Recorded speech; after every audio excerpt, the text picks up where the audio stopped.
We've looked at some of the politics behind the war and behind the war effort, and now we're going to look at the actual battles and how the war played out. We already know the very first shots fired of the war were at Fort Sumter, South Carolina in 1861.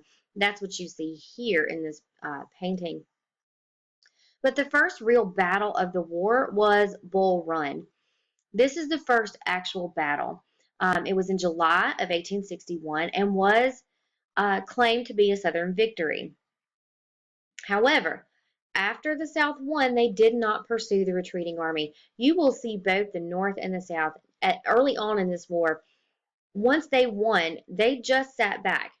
They did not pursue the retreating army to just go ahead and take them out. And that was going to be seen as a weakness, especially by President Lincoln with George McClellan as this war drags on. But what this really shows us is how very kind of out of touch your citizens were. You had citizens, once this battle was kind of, they knew it was going to happen, you had citizens pack picnic lunches and go to a hillside to actually watch this battle. They really had no idea what war would look like, and they were horrified by what they saw and quickly left. But this just shows us, how really they had no idea what the next 4 years were going to look like in the United States. The Battle of Shiloh was fought in April of 1862, and it is going to be a victory for Ulysses S. Grant, who you see pictured here on the right, on the left here. He is going to become a very key leader for the United States, for the Union. But what this does is that it shows us that this war is going to be very costly, both in money and in lives. So even though the Union might win, they are going to lose a tremendous number of men in fighting this war. The Battle of Antietam is very well known. It happens in September of 1862, and it's well known because it was the bloodiest single day battle of the war. There were somewhere around 27,000 men killed in one day. Again, that is one day. So it might not be the bloodiest battle of the war, but it was the bloodiest single day of the war. And again, this is going to be a Union victory for McClellan. His name is George McClellan, and he was one of the Union generals who led Union forces through a big part of the war.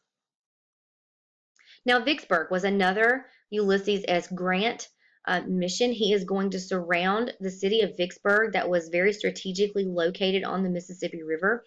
Remember, part of that Anaconda plan was to try to split the South. So what he's trying to do is to do just that, split the South. But the city of Vicksburg did not give up very easily. So he is going to have to surround that city in order to get that done. Now, that just because we've talked about several Union victories and we talked about how much better prepared the North was and how much better supplied they were, it doesn't mean the Confederates had no victories, because they certainly did. They were greatly outnumbered, but Robert E. Lee, who was the leading Confederate general, you definitely need to know him, is going to be basically a military genius. If it had not been for his great military skills, the South would have never lasted as long as they did.